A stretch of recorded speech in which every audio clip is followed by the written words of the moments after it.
वैसे तो माननीय मुख्यमंत्री जी, मैंने तो स्वागत ही करना था आपका। व्यवस्था परिवर्तन जो आप कहते हैं, एक स्थानीय विधायक चाहे भारतीय जनता पार्टी का हो, उसे भी मौका देना चाहिए। और ये मैं इसलिए कहना चाहता हूँ, त्रासदी मंडी में आई और मंडी के अंदर जो चुने हुए प्रतिनिधि थे, मुझे तो एसडीएम का फ़ोन आया तब मैं आया हूँ। बाकियों से मैंने कहा भी आप क्यों नहीं आ रहे हैं, तो उन्होंने कहा कि हमें कोई भी इनविटेशन सरकार के माध्यम से नहीं आया है।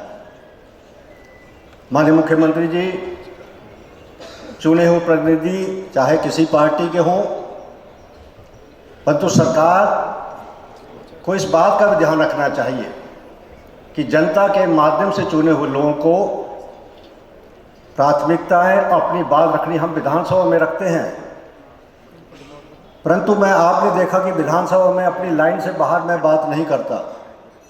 मैं जानता हूं कि ये प्रदेश जितना आपका है उतना हमारा प्रदेश है। आपदाएं बुलाकर नहीं आती, न लाई जाती है।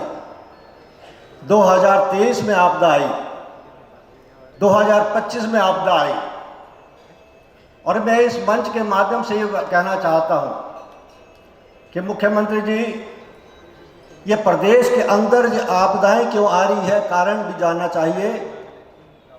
किसान, बागवान, मैं कोई इस बात नहीं, ठाकुर सिंह जी यहाँ बैठे हैं, सनौर इलाका जो मेरा चुनाव क्षेत्र नहीं है, रंग चुनाव क्षेत्र है। अभी मैं अपने विधानसभा क्षेत्र के लोगों में बताना चाहता हूँ, अभी साल सड़क नहीं खुलेगी वो, और लाखों रुपए का सेब हमारा बगीचे में सड़ गया। हम दोष आपको नहीं देते, परंतु ये किसानों, बागवानों के साथ हुआ है। और तथ्यों की जानकारी सरकार ले, क्योंकि ये अच्छा है कि आपने जो घर टूटे हैं उन्हें 7 लाख देकर बहुत पुण्य का काम कर रहे हैं। इसको लिए मैं आपको बधाई देना चाहूँगा। ये कोई राजनीतिक बात करने की नहीं है, परंतु जिसका लाखों रुपए का घर चला जाता है, और 2023 के अंदर मैंने देखा मेरे चुनाव क्षेत्र के अंदर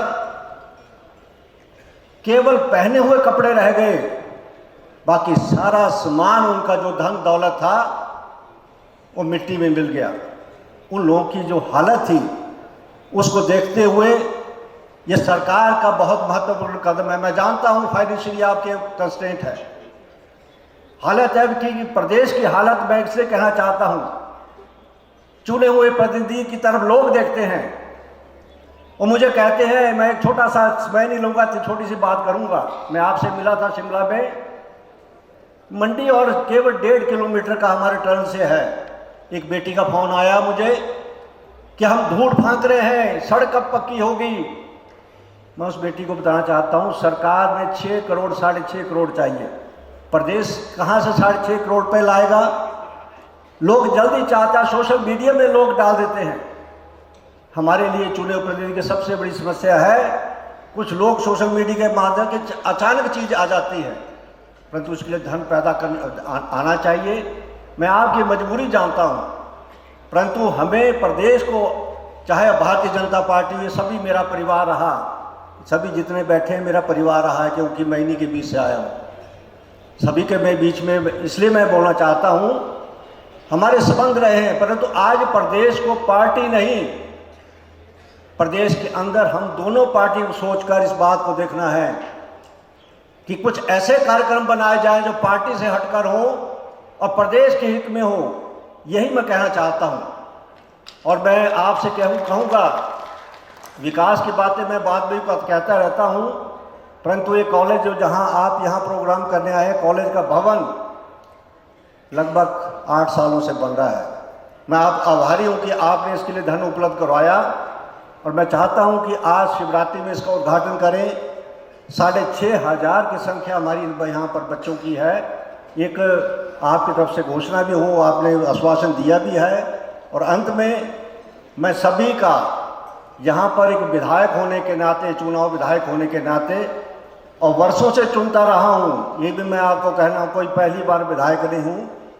ये वर्षों से हम चुने जाते हैं, क्योंकि चाहे कोई पार्टी हो, लोग कहते हैं अनिल शर्मा बोलता कोई पार्टी जीत जाते हैं, तो बात ये है पार्टी नहीं, जनता जब चाहेगी वो विधायक बनाते हैं। और मैं उन लोगों के लिए, चाहे कहीं भी आपसे भी लड़ता रहता हूँ, आपसे भी मिलता रहता हूँ, मैं उन लोगों के लिए जिनके किसी का घर नहीं जाना चाहिए, हम तो दिल से चाहते हैं किसी का घर नहीं जाना चाहिए, परंतु एक बात मैं आपसे कह रहा था, कल भी मैं जब गया उस तरफ, घर ऐसे टेढ़े हो गए, रहने लायक नहीं है वो।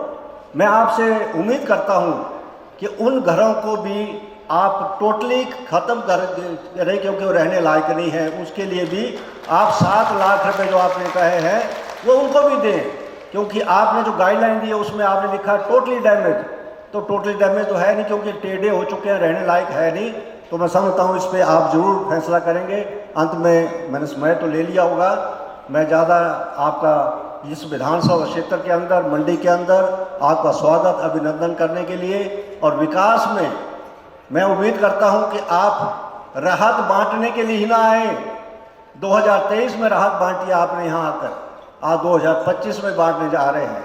मंडी में राहत नहीं, विकास की भी हमारी गाथा लिखें, यही मैं उम्मीद करता हूं। धन्यवाद। जय हिंद, जय हिमाचल। क्या आप बेफिक्र होकर प्रॉपर्टी में निवेश या प्रॉपर्टी खरीदना चाहते हैं? तो ध्यान दें, मंडी हिमाचल के संजीव ठाकुर के नेतृत्व में majestic rise Chandigarh tri city की रियल एस्टेट इंडस्ट्री में भरोसे और मजबूती का प्रतीक बन चुका है। 15 सालों के अनुभव और हजारों सफल निवेश यात्राओं के साथ यह संस्था निवेशकों और परिवारों के सपने को साकार करने का विश्वास दिलाती है। चाहे फ्लैट खरीदना हो या उसमें निवेश करना, मैजेस्टिक राइज हर प्रोजेक्ट की कानूनी और वित्तीय स्थिति को परख कर ही ग्राहकों तक पहुंचाता है। चंडीगढ़ के बाद दुबई में भी आप जल्द निवेश कर पाएंगे। एक्सोटिका होम्स जैसे सफल प्रोजेक्ट्स के बाद संजीव ठाकुर का ये नया वेंचर आपके सपनों को देगा एक नई उड़ान। मैजेस्टिक राइज, जहां निवेश को मिलता है भरोसा, सुरक्षा और बेहतर भविष्य का विश्वास।